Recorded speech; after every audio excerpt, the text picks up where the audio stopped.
I just want to say that political abracadabras, political and economic abracadabras of Shakespearean proportion are taking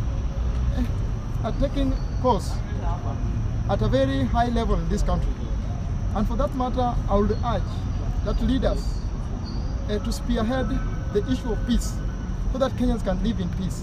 This will only happen if leaders promise whatever they promise, they must deliver on time.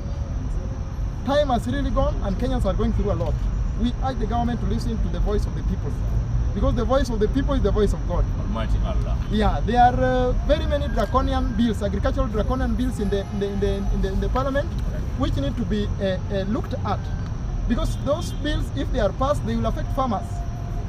You find that there are certain crops which will be taxed. We have farmers who cannot even afford, and you know this will affect food surplus, and therefore the price of food will go up.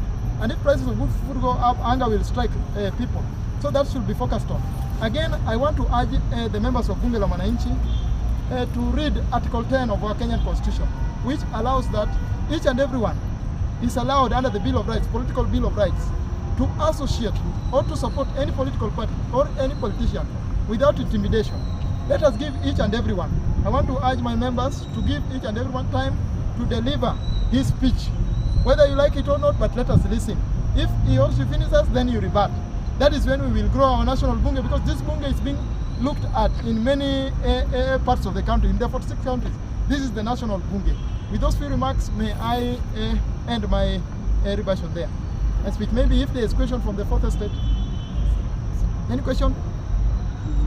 Any comment? Okay. Thank you very much.